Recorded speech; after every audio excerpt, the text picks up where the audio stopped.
And, uh-oh. People didn't like that music last week. And we're live! I can control the volume this time. And we got our special guest, Jordan Van Count. Hello. How you doing today? Good. How are you? Happy birthday. I'm doing great because it's my birthday. Because of copywriting, I can't do the 50 Cent birthday song. Well, And because I'm a Christian. But anyways. You never know when I'm having it on you, huh? I have no idea. I'm still trying to post this. It's most of the time. Lovely.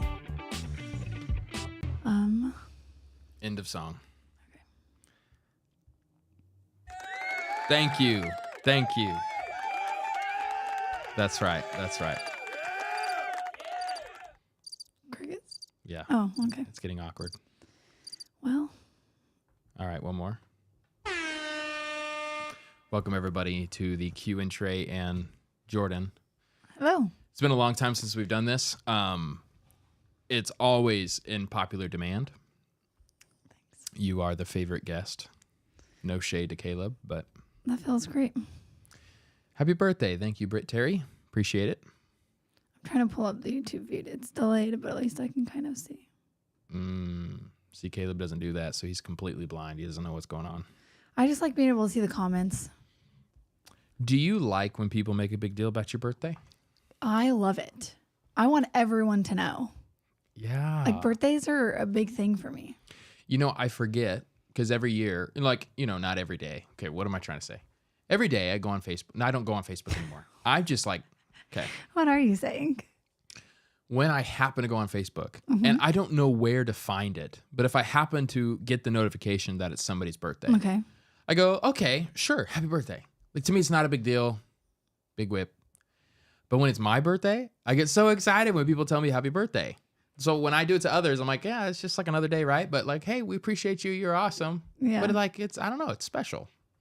Yeah. I don't even know if it's that, like, people are saying nice, kind things to me.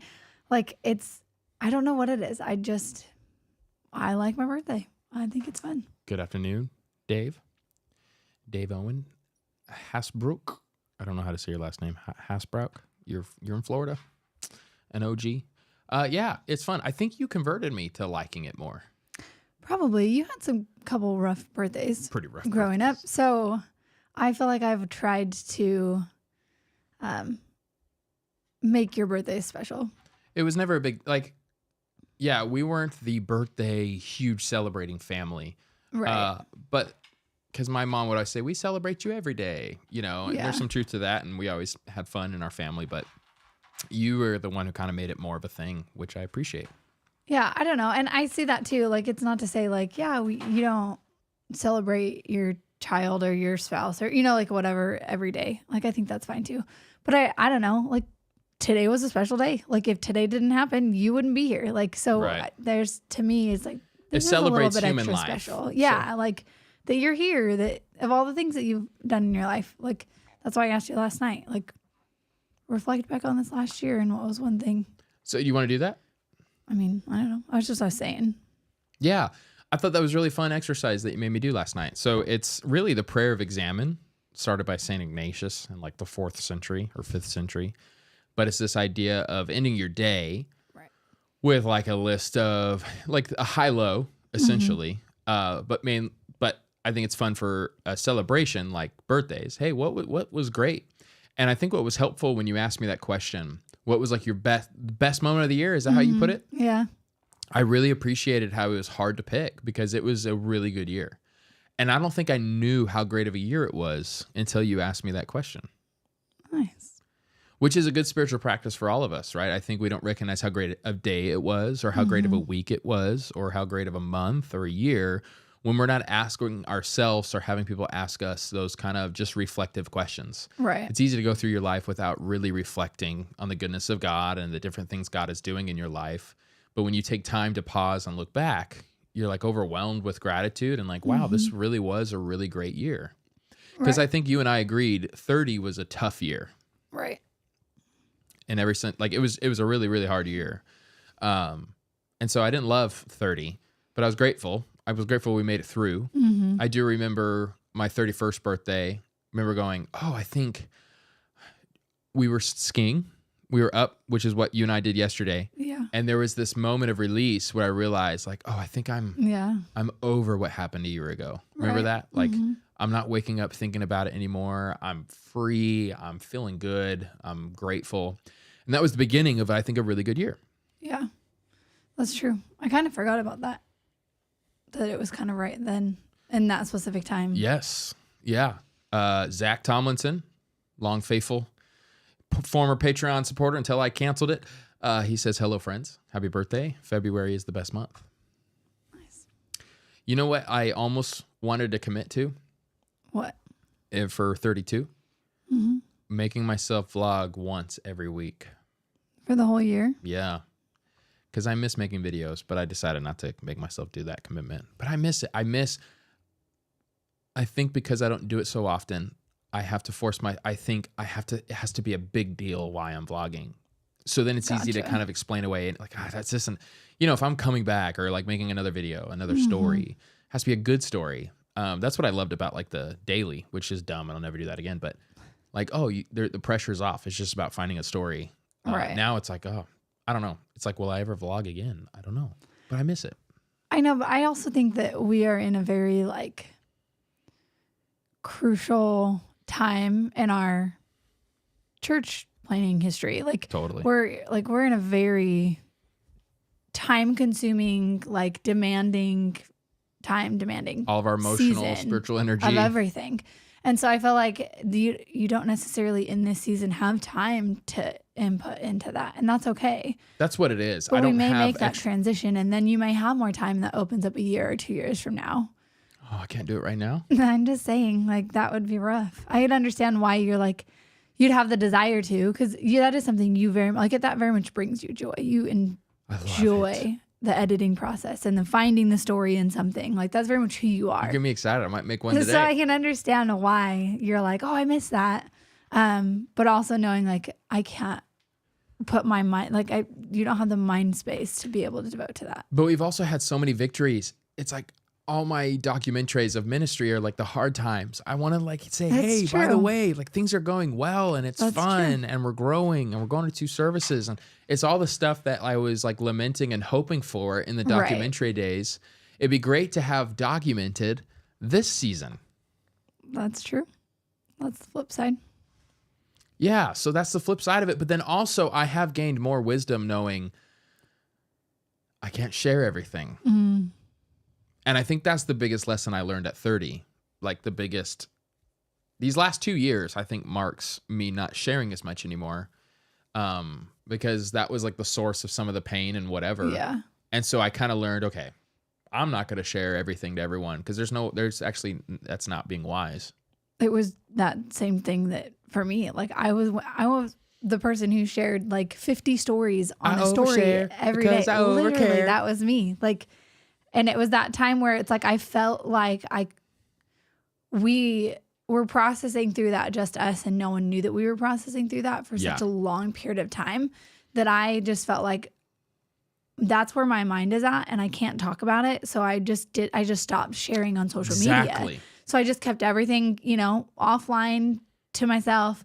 And then that went through like almost a year of that. Then now I'm like, I look at that and I'm like, I can't even see myself posting as much on stories as I used to. Right. Like that seems exhausting to me. And again, different seasons of life, but it's forming a habit. Like I went so long without that being like the main thing I did all day. Yeah.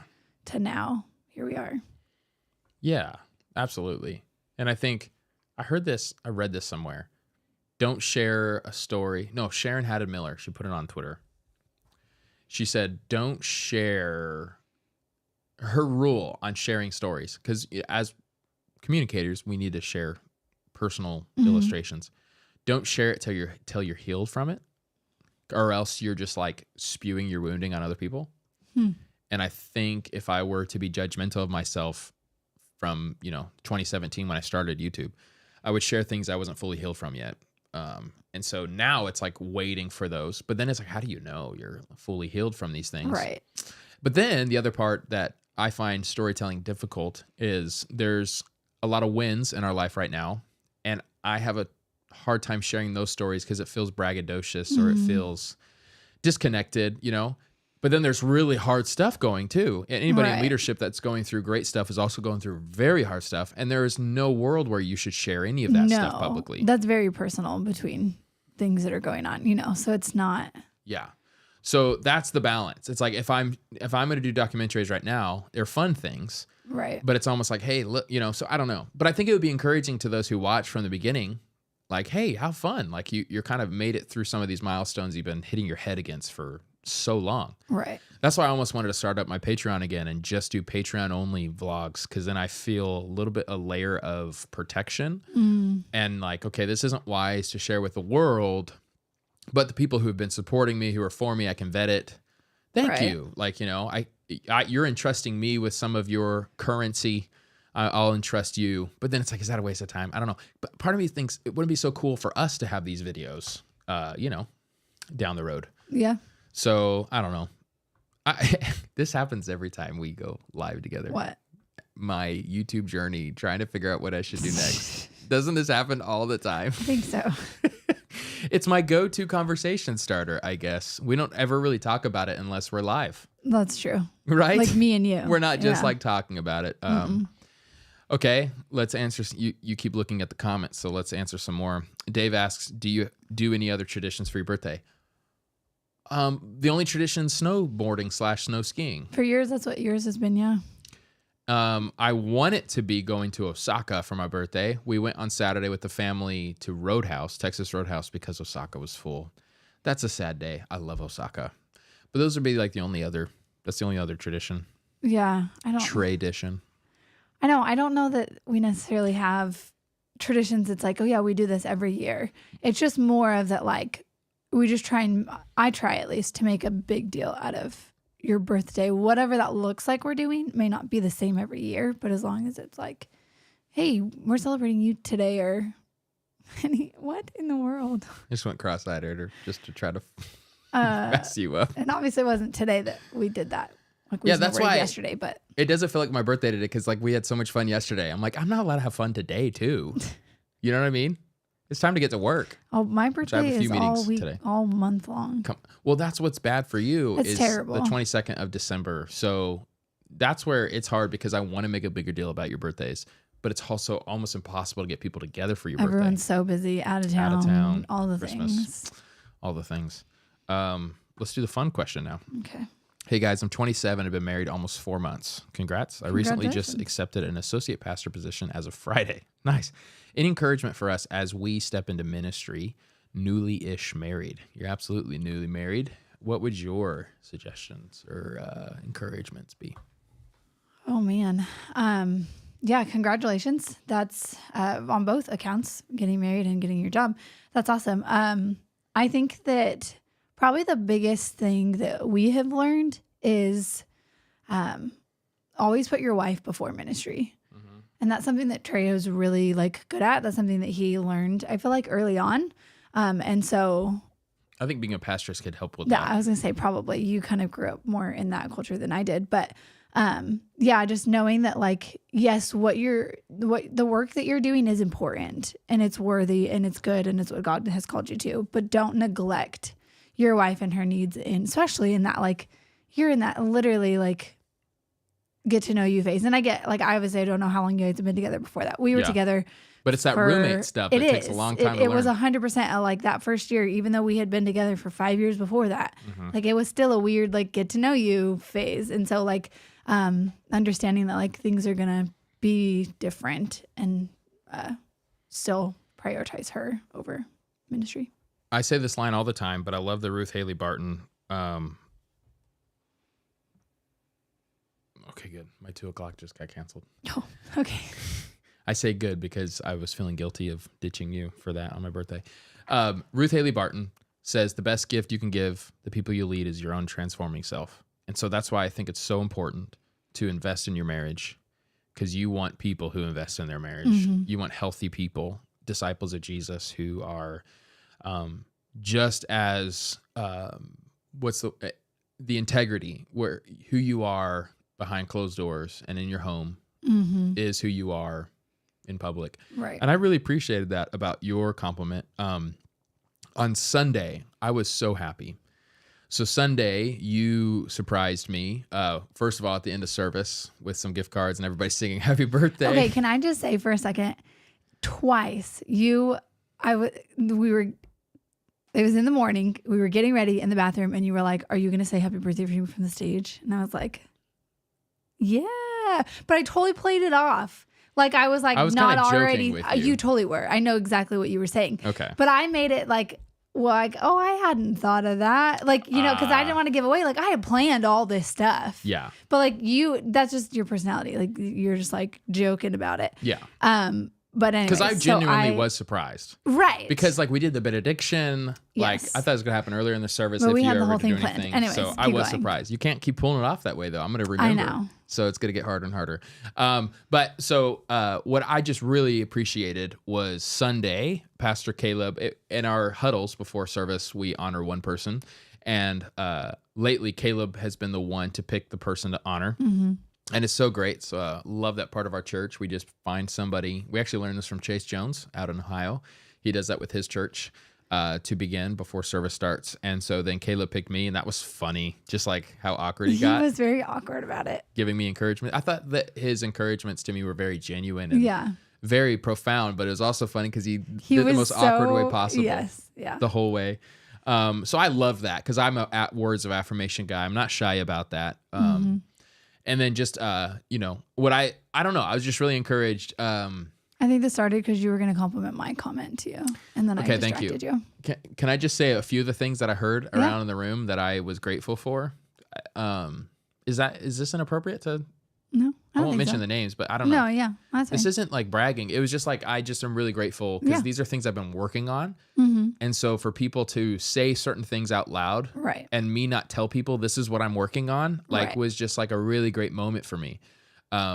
One of the things somebody said, your leadership is compelling and refreshing. I was like, I love that. Like I was really grateful for that. I loved how one guy said that my sermons feel like research papers. And I think some people would be offended by it, but I was like, that's amazing. Yeah. Because it does feel like that sometimes. I got footnotes on my sermon notes and everything.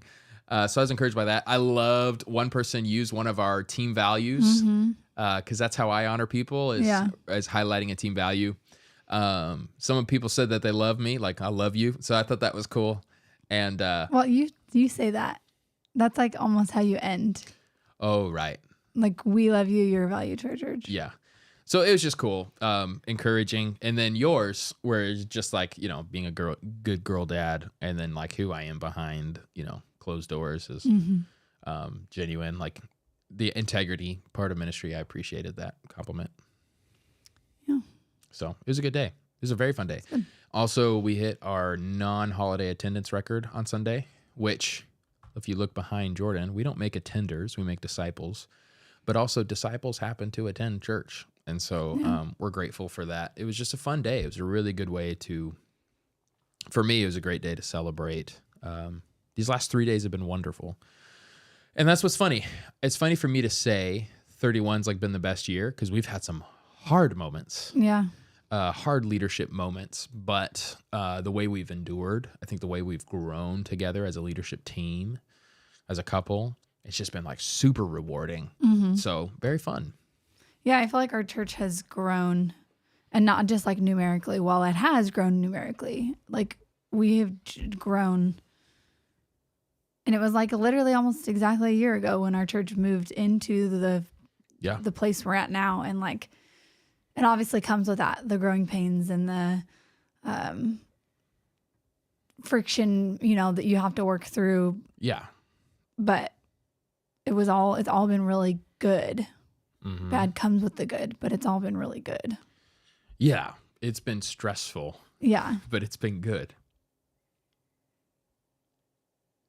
Cool. I'm just trying to get these camera angles lined up perfectly. Our view numbers are going down, so we got to do something crazy to get them back up. What else do you want to talk about? This is your birthday. Don't put that on me. What? That means I don't do any of the work today. I took you snowboarding yesterday or skiing yesterday. I realized that on my Instagram story. I told people, I was like, we're going snowboarding today. And I was like, I'm a liar. We went snow skiing. I know. It sounds more normal to say snowboarding. Right? I don't know. It does. Snow skiing sounds off. But I almost wish we went snowboarding. I wish we went 2 days, and today would have been the snowboarding trial day. I wish we had been able to go up for longer because we really didn't get to hang out at the cabin much. Even Tommy this morning, he's like, "You're back?" Yeah. I was like, "Yeah, I got back last night." It was quick. So I wish we would have been able to stay longer. So that's what we do. We maybe like to some people, like we travel a lot, but it's always like 24 hours. Really fast. So it's so fast. Like we're not... Like, I don't want to dig into my work week. I don't want to, right. So like I've always had that mentality. Like some people, they never take any time off. And then for 2 weeks in a row, they're just really gone. Yeah. I'd rather just have like a bunch of little trips sprinkled throughout the year. Right. So that's what we did. And it was literally a 24-hour trip from leaving our house to coming back to our home was all within 24 hours. Mm-hmm. We spent the only time we spent at the cabin was sleeping. Literally. And so, but it was fun. I just loved it. It was so fun. I'm so happy about it. That was one of the best ones, I feel like. Just like no crowd. It was kind of, snowing while we were skiing. Yeah. I mean, there's obviously other ones where it's like you have that memory with college friends and so that's kind of hard to, but I don't know. Whole mountain to ourselves. Yeah. We're actually good at that. We're not great, but we're good. We're decent. Yeah. Y'all, my wife is a trash talker. I am not. That's what makes it worse. She thinks she's not. So she's just throwing shade without even knowing she's throwing shade. She'd be like, "Oh, I had to wait till you get all the way to the bottom." And then I didn't say I had to wait. In just 2 seconds because you're so slow. I did not say any of that. You are saying what did you actually say?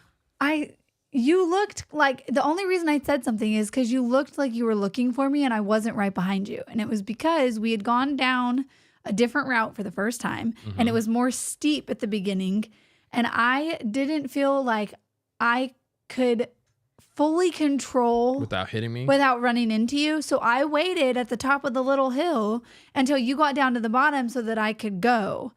And so you thought you were looking for me, and I was like, I was at the top, like I was waiting. I was explaining why I wasn't right behind you. I know, but it's just funny because like you mentioned how you were waiting, and then you were already ahead of me. So like you just you're better at, like, you are faster than me, and I don't know how to make that better, but you would beat me down the hill like almost every time. And I think that you would be fine too. You just... What's hilarious, though, you're like, it's not a competition. I'm like, that makes it worse because I'm competing right now and you're not, and you're still winning. So do you see how that's like subtle trash talk? It's hilarious. Not, you're interpreting it as trash talk. I'm just trying to be like, we're having fun. And I know, you're just a baller, though. You're like, I'm not even competing in this game that I'm winning in.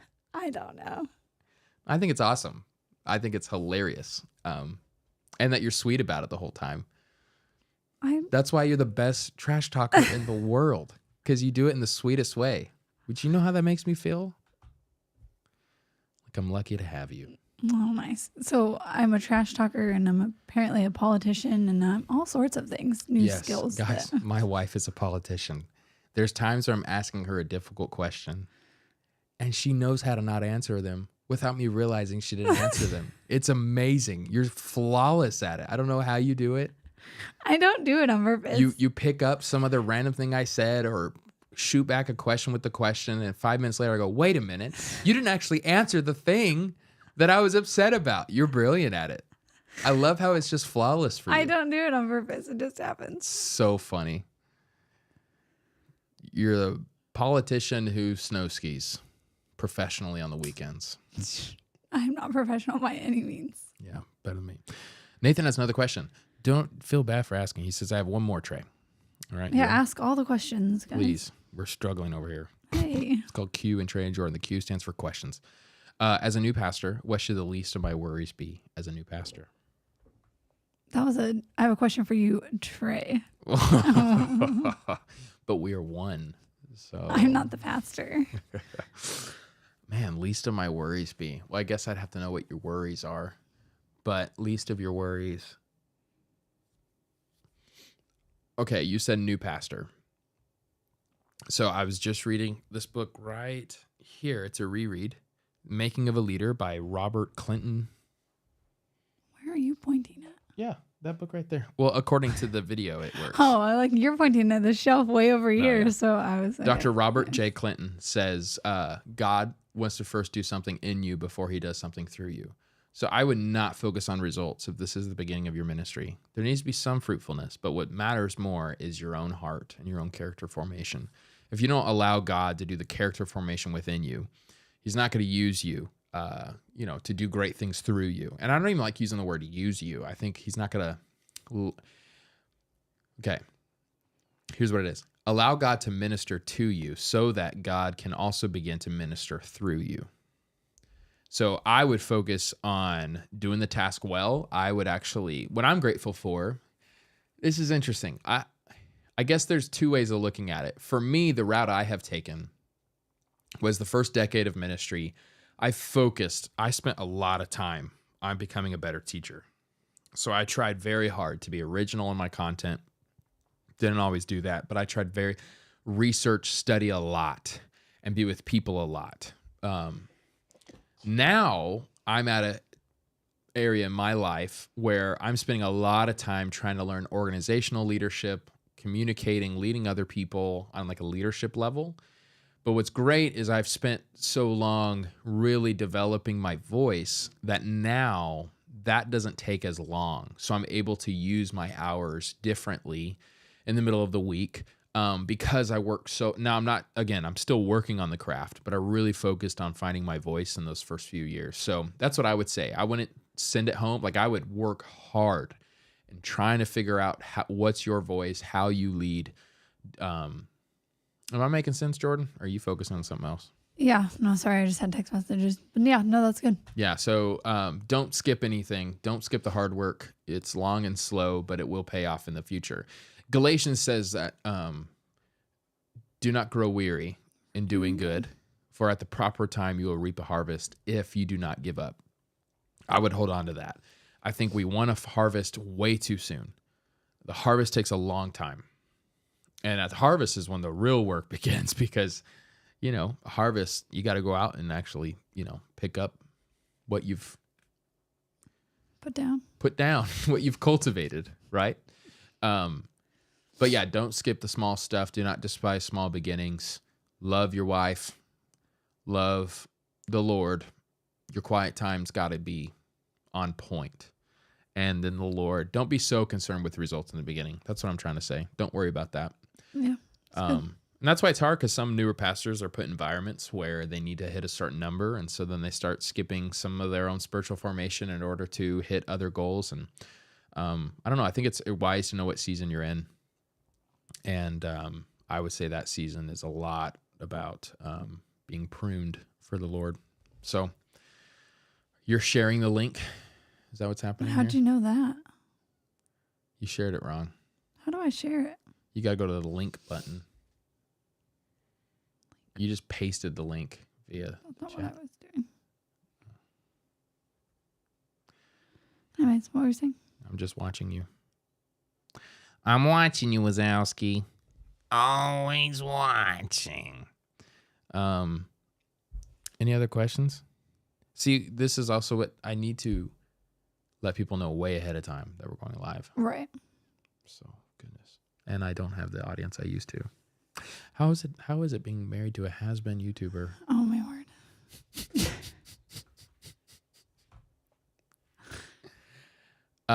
Okay.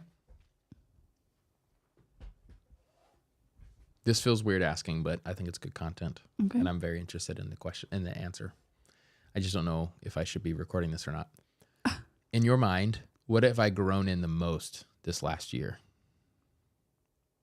Oh, let me add. Okay, John Hayes dropped a wisdom bomb. Don't give in to man's expectations either. Live out your relationship with God, man. Great job, John. I would say that kind of ties in like the results, right? Usually our results are because of the pressure somebody else has given us. And be the man God's called you to be. That's so good. And I think it takes a while to figure out. Also, shout out to Brenda, Jedi Master. She's awesome. She says, happy birthday. Happy to see Jordan here too. She's the one who sent us all those different cakes. Yeah. It was amazing. You want us to take this live stream off the rails? I used to be pretty good at that. Yeah, go for it. Me, I'm always distracted too. A question could be like, what are we even talking about? So, okay. Speaking of that, anyways, what area of life, grown the most? what have you seen me grown the most in the life? You know how that feels like a weird question Yeah. But I'm interested in your answer.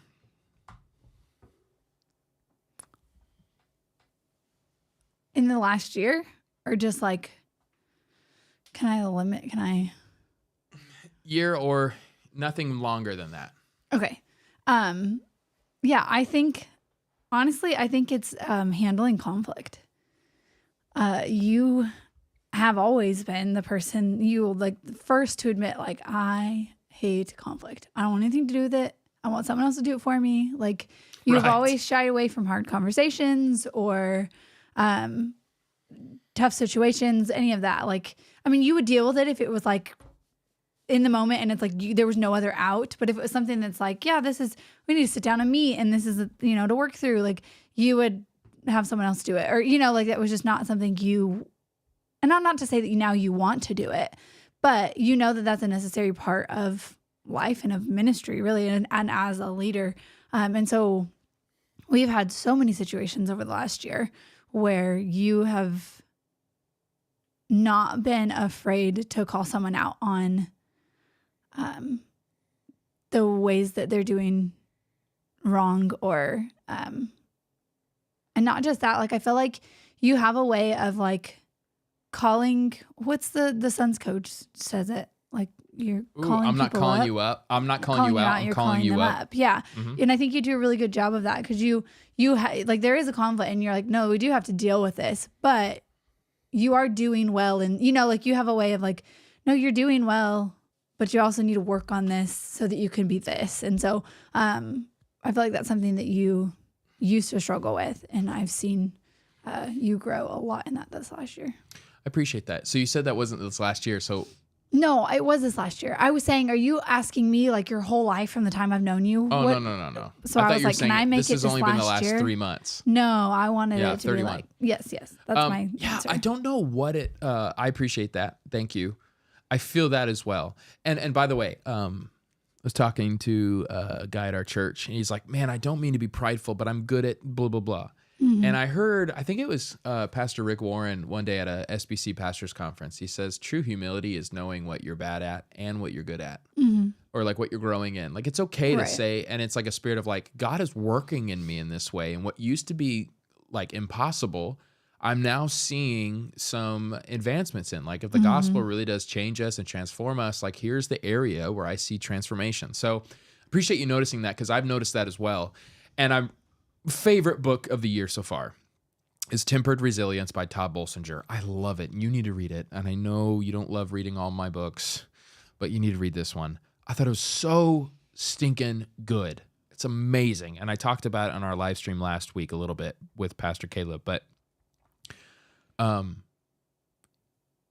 he has this line that says, resilient leadership, which is all about like how to deal with anxious people, is not found, it's formed. That's good.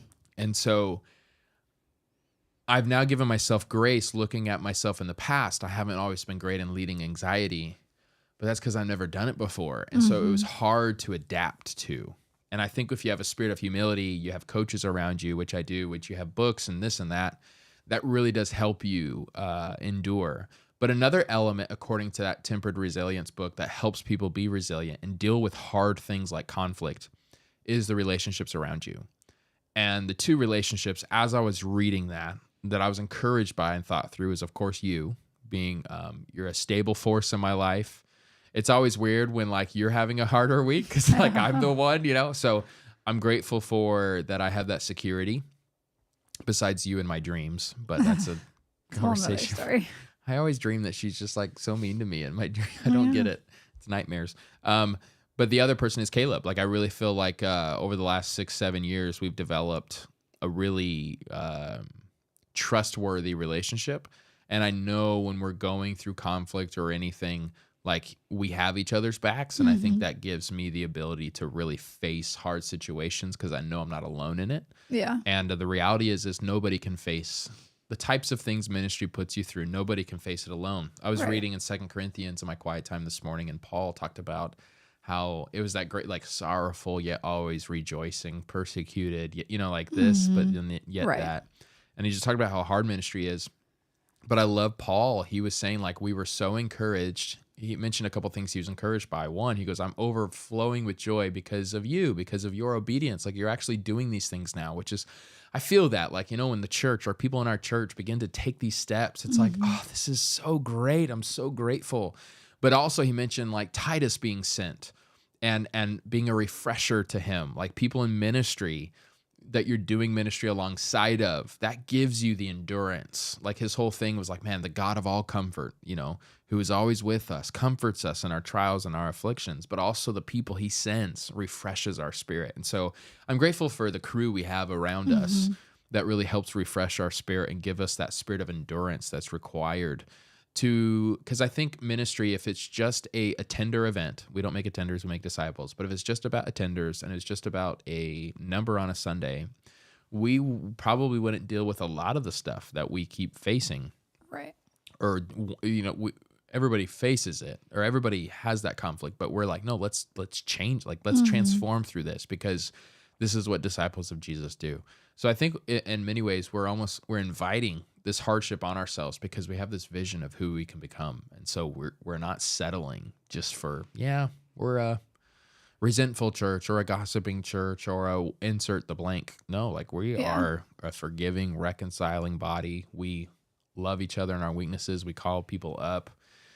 Let's not have that weakness anymore. I know let's not be emotionally immature. Let's deal with this. That's not who this, that whole like, oh, that's just how this person is. No, you're not going to give sarcastic jabs to people and hurt. No, we're going to deal with that. So it makes life a lot harder, but life more rewarding. Yeah, for sure. I think that's what Paul's takeaway too. He talked about how rewarding it was to do ministry that way as people of reconciliation. Great time in the Word this morning. Just want to encourage you guys, if you're not in the Word, get in the Word. And to preachers, don't just study the passage you're going to preach. This is why I'm grateful that, my morning time is that, that initial time is devotional, and has nothing to do with what I'm going to preach on. John Hayes hasn't taken us off the rails yet. So do you have a question? Do I have a question for you? Yeah. Caleb does this too. I just have to be the question guy. And I keep telling him, bro, I'm not the host. We got to host each other. Questions are hard for me to come up with. Okay. What is one thing you are looking forward to the most in your 32nd year?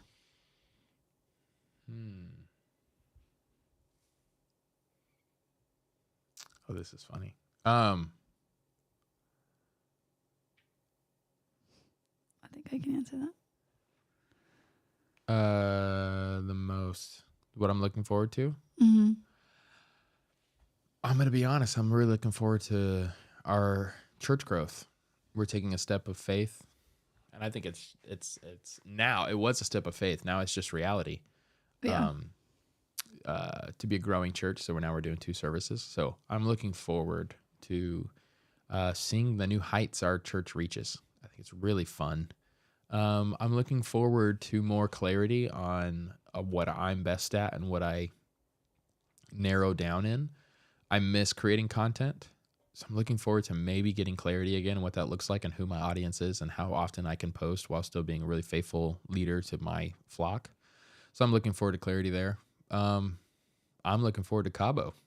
Seriously. Because we got another crazy coupon to go. We just don't know when we're going, but I'm very much looking forward to a week away with you. Within the next 18 months. Hopefully it's within my 32nd birthday. Hopefully. You said you can answer who my favorite roommate was? Probably. Trying to think actually. Because you didn't ever live with Zach or Tim, did you? No. I didn't think so. If I'm reading this correctly, this is from one of my roommates. That's why he's asking. Oh, that's funny.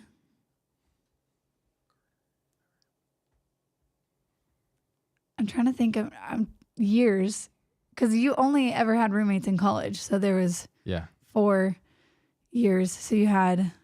I'm interested to see if you remember my roommates. Oh, what was his name? Screech. Jared. That's what it is. Yes. The curly hair. We say Screech affectionately. Yes. No, that's just how I could remember. He was awesome. I knew him too because he was he helped with women's choir. Yeah. And so, yeah, he was really funny. So you had him freshman year, and then that was in the dorms, 3D. and then you went to, were you in UP for the rest of the time? For the last, no, good. Okay, for the next 2 years, because Next then 2 I years was was your UP. 4th year. Yeah. So wow, you only had 3 years of roommates. Yeah. So Jared was your first, Yeah. and then you lived with, that was when you lived with like two or three I'm other trying to guys. figure out which one was my sophomore year, which one was my. Carter and oh shoot, That's who's commenting. I'm friends with him on Facebook. He goes Who's by the other Brock. guy? Garrett. Garrett. That was the same time. This is Carter, my 3rd Garrett, year. That's junior. And hold on, he went into the army. Yes. Hold on, I know exactly who it is. He's so funny too. He's hilarious. I really like him. What is his name? Dang it. Oh, Eddie, that's right. Yes, Eddie. So you Eddie had Murrow. all of them in the same year? Yeah, they were awesome. Remember the photos we took, Men of 202? Yes. That was probably your favorite year. I'm trying to think, who was your last year? Who was your junior year? No, that was junior. That was junior year? Okay, who was your sophomore Let's year? make this fast because nobody else cares about this probably. Who was your sophomore year? James Witten.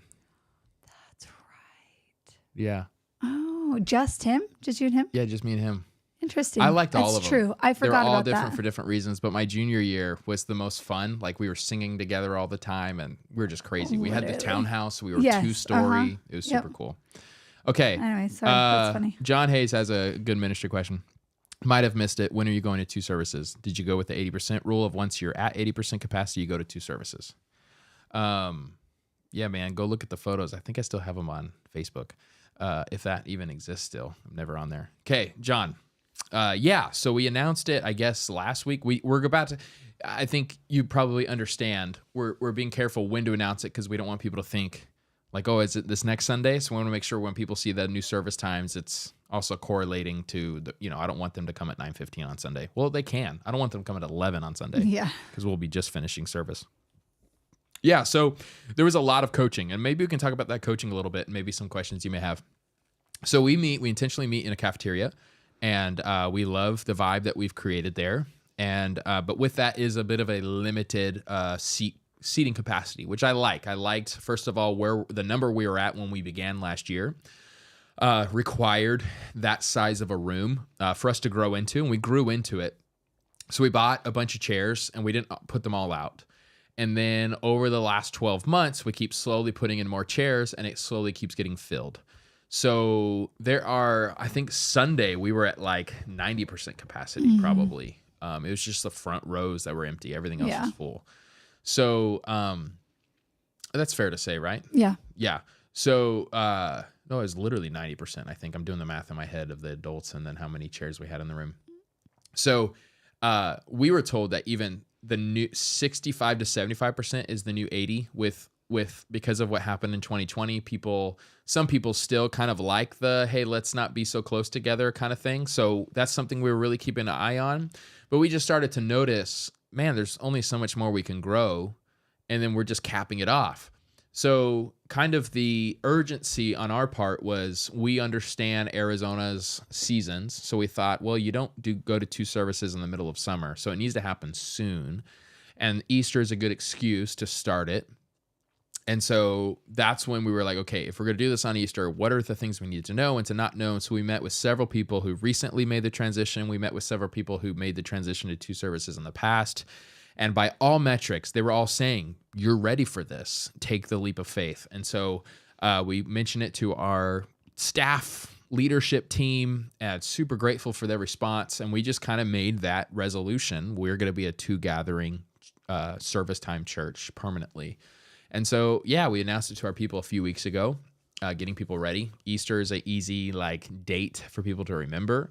We do see how there might have been some wisdom to do the Sunday before to give you some prep time or practice time. But we also realize it's going to take just a long time to try to get people on board. So we didn't want to do it the week before. So we're doing it on Easter.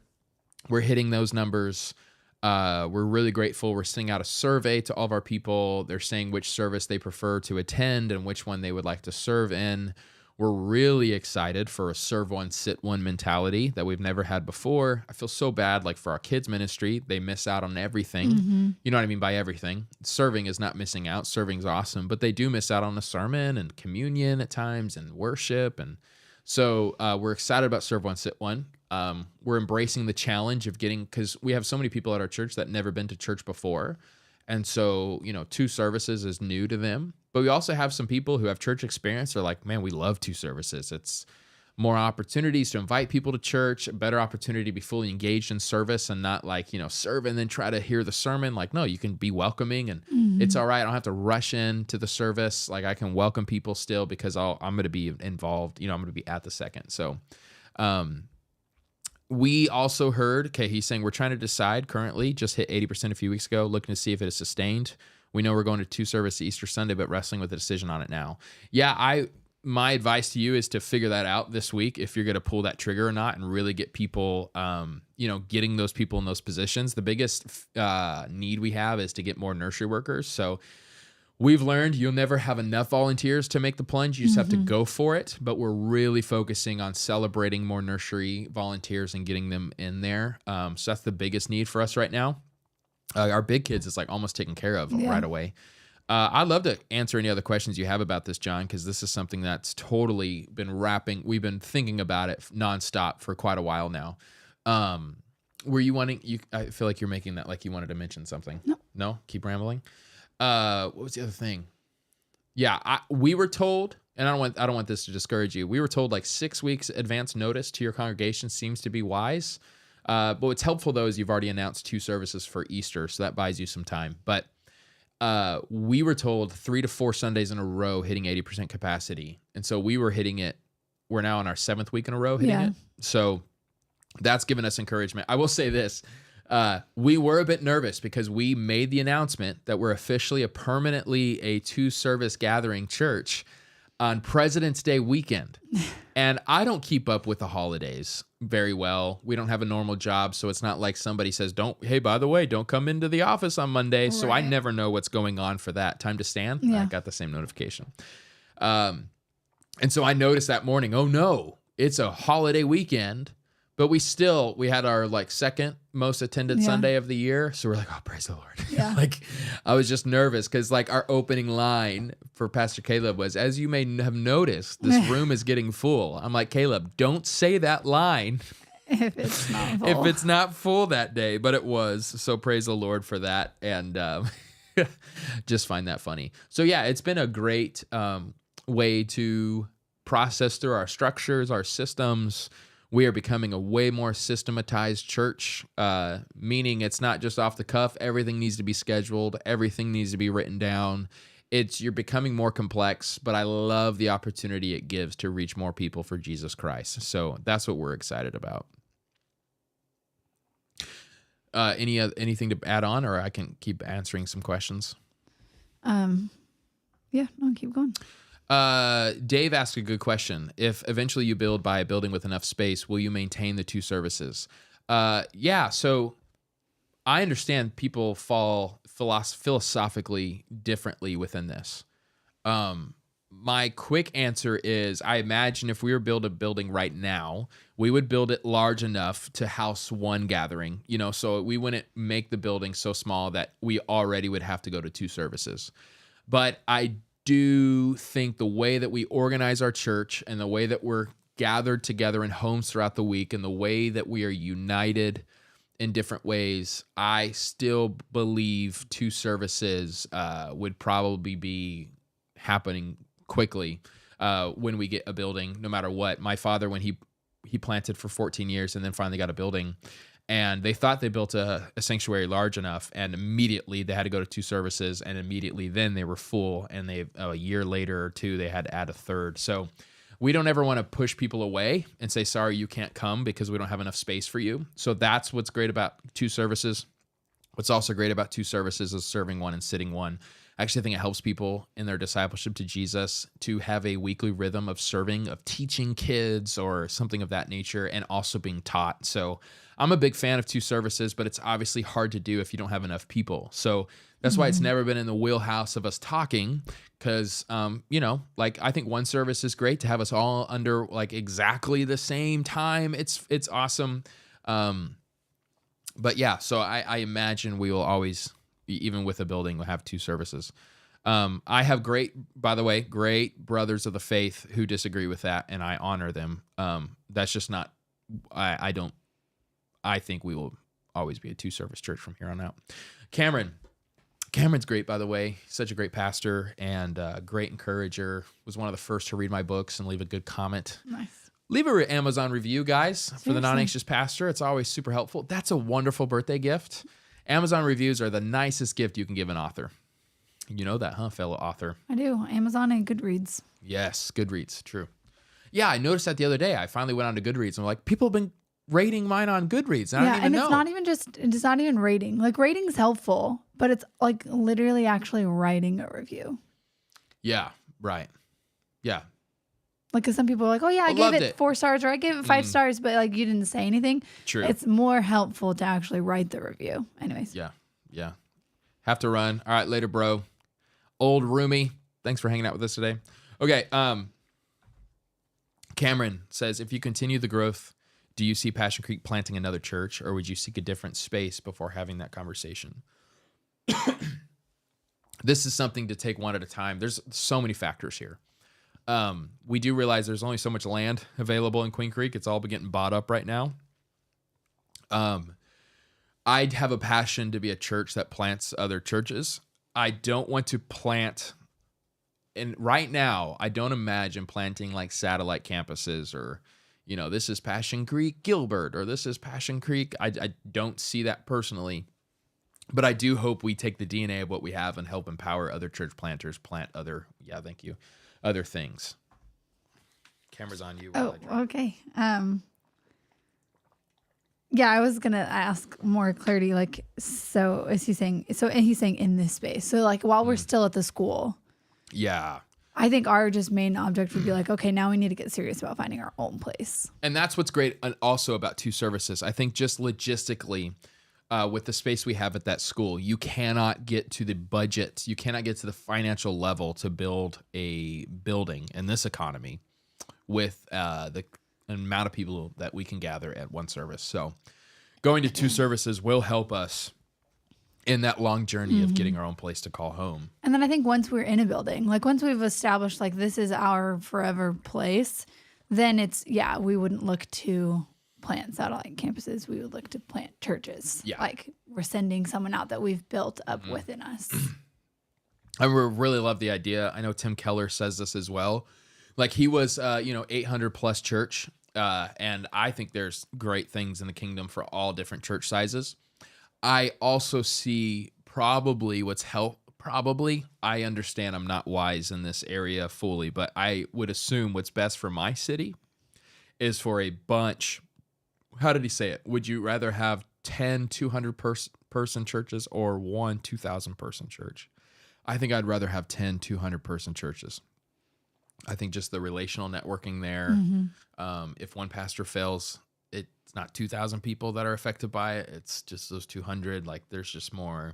But, and what he mentions, Tim Keller, it's really nice to have a large church in a city because they can help finance certain projects that, 1 200 person church can't. So I have never had like a mega church mentality or like, man, I'm not worthy or like I haven't made it until I have. Like I've never thought that way. I just want to minister to the people who are in front of me. And it's always like, I think we can do more than what we have now. But it's never been like this numerical goal of 2,000. Yeah. I can't even imagine that after pastoring the way we've pastored the last 8 years. Like that would just be it'd be so hard to be disconnected. And I know you have to like, if you become that, you're not a shepherd as much as you're a rancher helping other shepherds.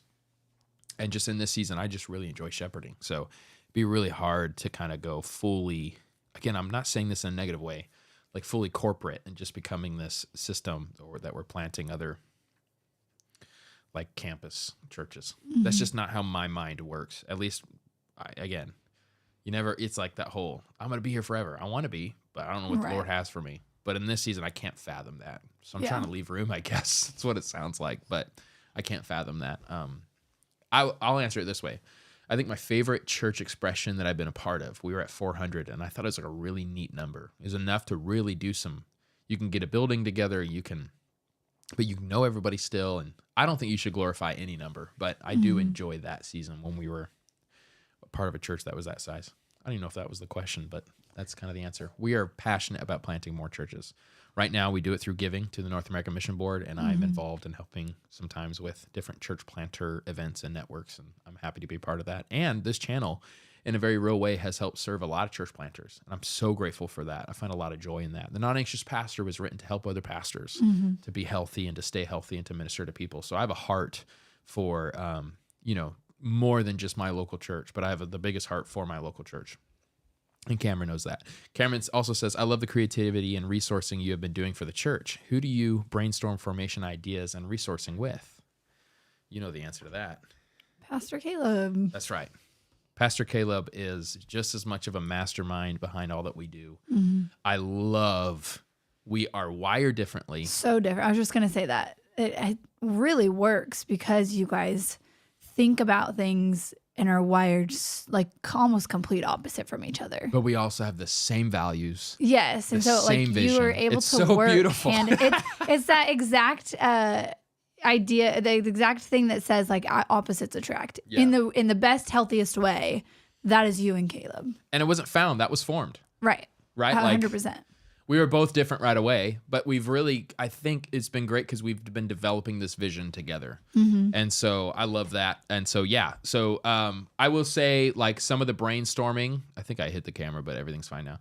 I think some of the brainstorming, we've gotten a lot of inspiration from a lot of different sources, but the modern one would be John Mark Comer with what he did at Practice in the Way for his church back, starting in 2017. I have to admit that. But we're trying to contextualize it for our cultural moment in the Southwest, which is a lot different than the Northwest. And so I think Caleb does a really good job with that. So formedbyjesus.com is what Cameron's probably referencing. This is our big formation-based stuff. And we read a lot of books, right? Like me and Caleb read a lot. So it's not stealing sermons. It is taking a plethora of different authors throughout history. We milk a lot of cows and churn our own butter. And that's where I can say churn. Yes, that's correct. Apparently I say churn your Bibles too. And I'm trying to work on it. ICA Ministry. Trey, love your content. Thank you. And your faithfulness to the kingdom. I'm a pastor too. How do you help minister through growth plateaus? We are sitting about 150, 175, but our goal is 250 this year. Man, what I have learned from people is you get coaching, pay for coaching, and you find somebody who hit 250 recently and you pay them and you ask them a bunch of questions. So that's what we're doing with the growth plateau we're at. We have gotten together with other churches, church planters. Hey, you're like 6 steps ahead of us. What has been working for you? And we're trying to get a plethora of those voices. I think what's really important is not just to copy and paste. I think it's to take what they say, come back to your team, and kind of work through all of those pros and cons. How does this work for us? I know for us, too, one way we filter that through is our 5 values at our church. So we try to take what they're saying. Does this fit our values? If not, then we're not going to do it. And that's protected us a lot. You have to make sure you have the right values. But I think for our values, one of them is to never alone. Our values have been really helpful in helping us make decisions. And that's a John Maxwell thing that I think I've really appreciated about his organizational leadership. So yeah, and it's prayer and it's faithfulness. And I heard this the other day from Alex Hormozy, of all people. He's like a content creator. Somebody says that he grew up Christian and now he's not, and he maybe is again, whatever. I don't listen to him a lot, but he's a business guy, social media guru. And he said when something's not working, he uses these 3 phases: more, better, new. So look at everything in your organization and go, okay, is this going to work? We just need more of it, right? Like for us, we do Party with the Pastors first Sunday of every month to help integrate new people in. Okay. Maybe, after our first month, nobody showed up to that first time we did it. Do we just need to do it more? And the answer was yes. We had the right thing, but we needed to make it consistent every month. Then we learned, okay, it's not getting people to take that next step yet. So then we went from, okay, we're doing it more. We've committed to once a month. What can we do better? And what we realized we made a mistake in is me and Caleb were making it more about the strategy of our church rather than the values, the heartbeat behind our church. So we transitioned to make that first Sunday party with the pastors, the values of our church, high level, vision casting oriented, like compelling. This is why we do what we do. That made it better. And guess what? That helped people actually take next steps. So let's say I did the more. I've done it once a month for a year.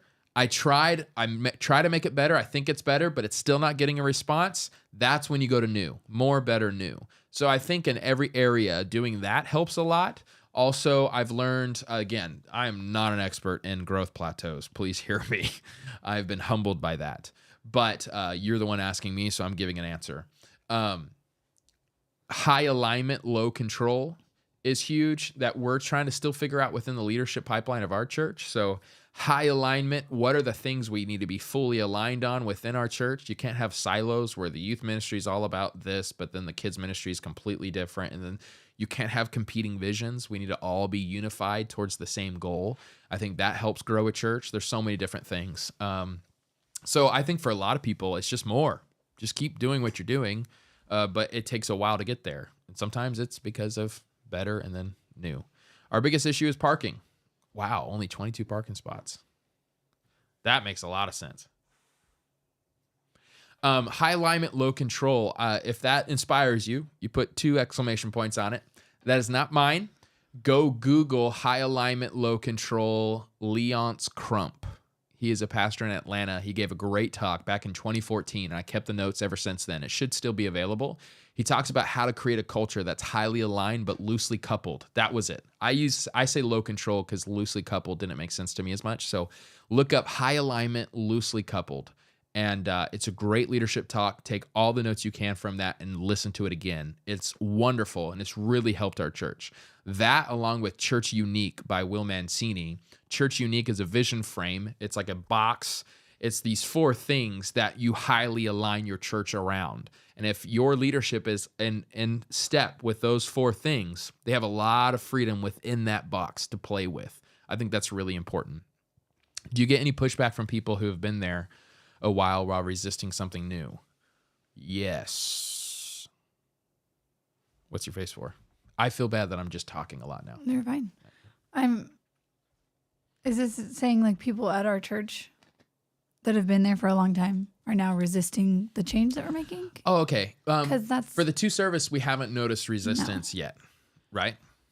Or is that just like in general? That's why I was just confused. Yeah. We're not ignorant. We also know we haven't fully gone to the 2 services. So here's what I've learned a lot in that Tempered Resilience book. People don't resist change. They resist loss. And so when you lose something, that's what they resist, because people love change. If your salary changed to double, I don't think they're going to be that mad. But losing something. So I think you need to have the leadership to grieve with people and recognize there is losses, but then also pointing them to the gains. Resistance, in that Tempered Resilience book, he says good managers aren't resisted. They're just they're helping you.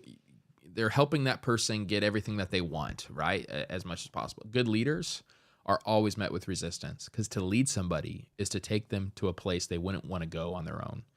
So you will face resistance. I think resistance comes in many different forms. I think maybe slower. They're not early adopters. Okay, I don't know if I want to serve yet. I'll still go. Other resistance is complaining. There's a bunch of different types of resistance. Todd Bolsinger had such a good line in that book. He said, resistance, or sabotage, he calls it. Sabotage isn't what evil people do. It's what anxious people do. So recognizing this is an anxious response, leading them through it, hearing them out, staying calm, staying connected, and staying the course is key to leading people with high anxiety. And you can be vague if you want. I appreciate that. I'm trying my best to be vague. No, our team has been great. I've been really impressed with the way they've been taking this change. Has been awesome. But I think it's because we're leading with values, and we're also listening. Hey, we're inviting feedback. Yeah. Not saying, man, if your feedback's going to rattle me and I'll change everything again. No, but like, hey, okay, we're confident in this, but we do want to hear your feedback. I think that's comforted our people, right? Yeah, I think so. That's it. Well, I mean, you already said everything, so I'm not going to repeat. Yeah, so I would read Tempered Resilience by Todd Bolsinger if resistance is something that you're processing. In that book too, he talks about the 2 responses to resistance or sabotage. Let me say this first. Edward Freeman, which really inspired my book, The Non-Anxious Pastor. He says, you haven't led until you've survived the sabotage. So one of our values, our team leadership values, is never give up. And we say you haven't led until you've survived the sabotage. Anybody can announce a change, but leaders can endure through the end to actually get to the change. And to lead that way, you need to endure people's anxious responses. I can talk, I can preach for like 45 minutes with no problem. Podcasting does something weird in my throat. I don't understand it. I don't either. Do you feel like you talk different? I don't think you sound different. I do talk with a louder voice on Sundays, but you'd think that would be worse for your throat. Right. I don't If somebody knows the science, please tell me, because I'm always flabbergasted. I'm like, I can't be a live streamer because I start coughing like 45 minutes to an hour in. Weird. Okay. Oh, yeah. Okay. You haven't led until you survive the sabotage. It is gold. And he says the way that we cave into sabotage is either failure of heart or failure of nerve. Failure of nerve is, okay, everybody hates this. Never mind. I'll give you what you want. I'm so sorry. Don't lead that way. Failure of heart is you become cynical. You don't like the people you lead. Don't fall into either of those temptations. Rise above it through the personal work of Jesus Christ, through his grace that is sufficient for you, and lead them. Care for them. Stay connected to them, but not shattered or rattled by them. This is difficult and revitalizing. I can't imagine, man. I've got saints who still hold on to church from decades ago, and change is hard, but constant communication, appreciation, and being present helps. Absolutely. It takes so much patience to pastor, especially your revitalization project process. Shout out to you, Pastor Dave, for doing that. I think it's so great. I think it's redefining what wins look like and being slow and patient and remembering that, it's God's kindness, his patience and restraint that lead to our repentance.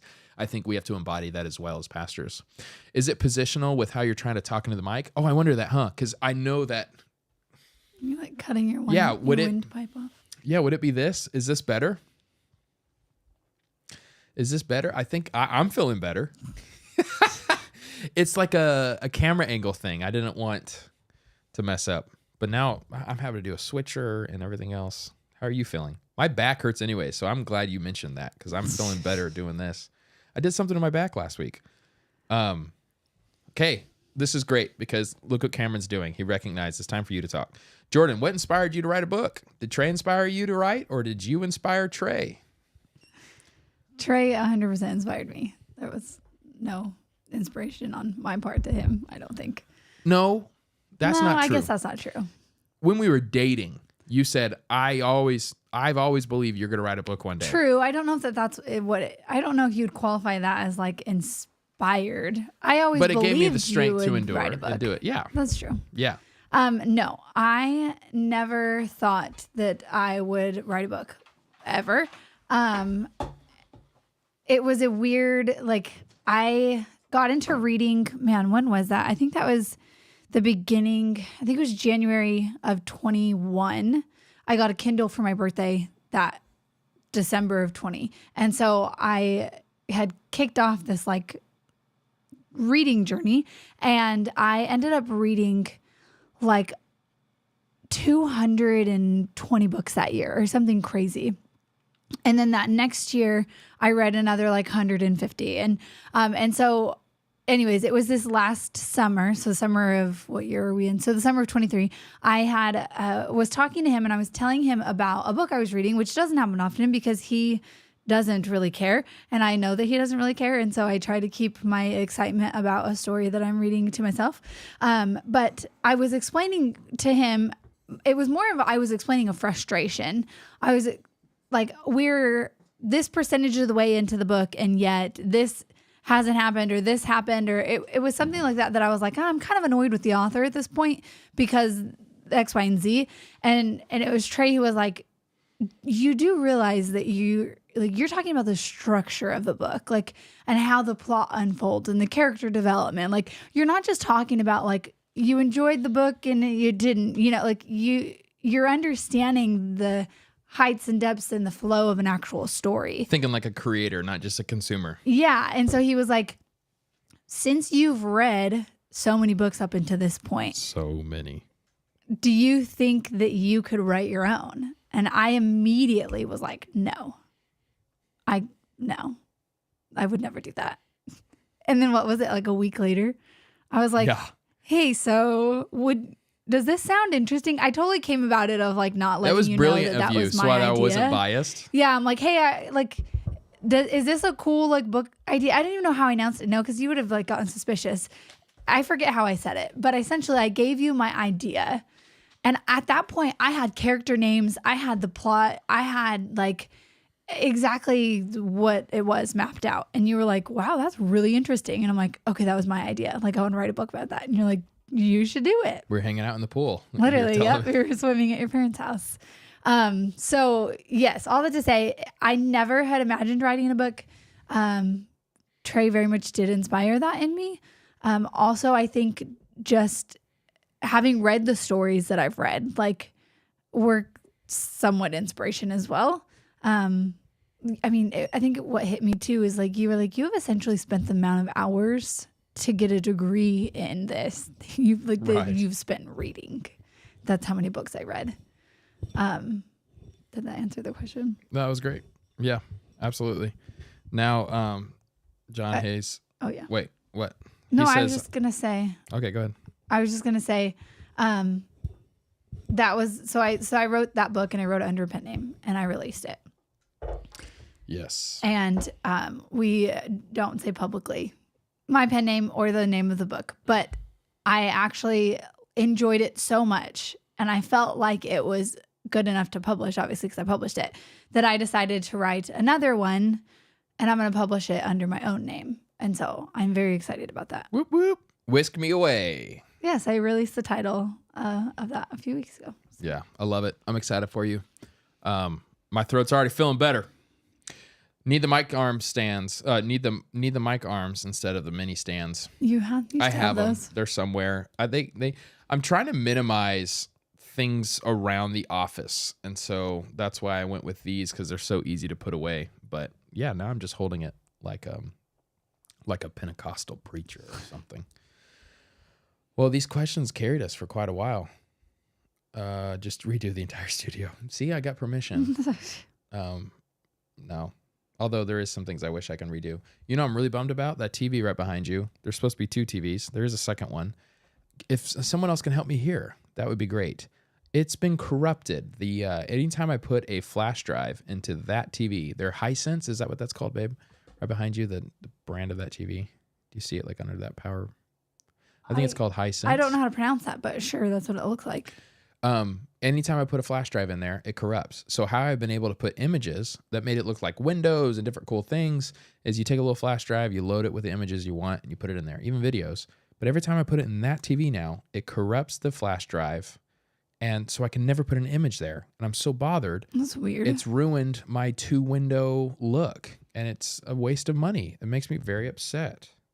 Yeah, that's odd. I need to make a vlog about our set the table display. Yeah.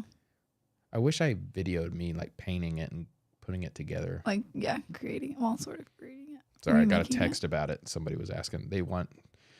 People are like, they want inspiration. They're like, we heard about this display. Can you show us what you made? I've been really pumped about that. All right. Anything else, darling? Not that I can think of. It's your birthday. Oh, there was one question we didn't answer. Did I skip one? Way back when, and it's fine. But fun fact. Well, Pastor KJ. Brenda said, I really like that people aren't afraid of change, but afraid of loss. Thank you. It's not mine. It's from the Todd Bolsinger book. Go ahead. I think it was John KJ Hayes. comment? Yeah. Where? It just says happy birthday, Pastor Trey. I don't see it. Was it way up? No, just now. KJ is the most recent comment. Oh, okay. Now it comes. It didn't pop up. Thank you, Pastor KJ. 5'2". No, there. I think it was John Hayes asked a question. Asked if what your favorite flavor of cake was that you're going to be eating today. Fun fact about Trey: he does not like cake. Correct. Not that anyone saw that because the camera's on you. You knew? I could tell 1 and 2. Okay. I don't like cake. You don't like cake? You would not eat cake? I mean, like, birthday parties, like anything, it's like cake. You're always like, no, you don't like cake. Yeah, I don't like how it makes me feel after. That's why. Just too much sugar. So he What do won't I be like? having any birthday cake. He likes ice cream, and he likes banana pudding, but not just like, oh, you just put black on your face. Not banana pudding, like a pudding mix, which it is, but it's so much more than that. It's got sliced bananas and vanilla wafers and all the things. And so that's probably one of your favorite desserts. And then cheesecake. He loves cheesecake. And that's what John said too. He said, I asked for cheesecake. That's what I'm talking about. Everybody's supporting me here. Hope your birthday is restful and wonderful. Thank you. Well, KJ, plan for Wednesday night. Oh, is the black still on me? How did I get black on my finger? I don't know. Now it's on my face. Well, it's probably because you unscrewed the whole thing. Oh, yeah. Oh, it's getting all over my shirt. Over it. All right. Well, I'll never learn that. I may be in my 30s, but I still make a mess. Ain't that the truth? Yes. All right. Well, thank you, everybody, for joining us. I realize I got some work to do. I got some people were texting me, not happy birthday text, like, hey, question, church leadership question. So I got to get to work. Thank you, guys. It's so fun to hang out. Thank you, Jordan, for joining us for Q&Trey and Jordan. Yeah. We appreciate you. We're all big fans of you. Thanks. Yeah. All right. Grace and peace, guys. Thanks for commenting. Thanks for chatting. And we'll see you soon.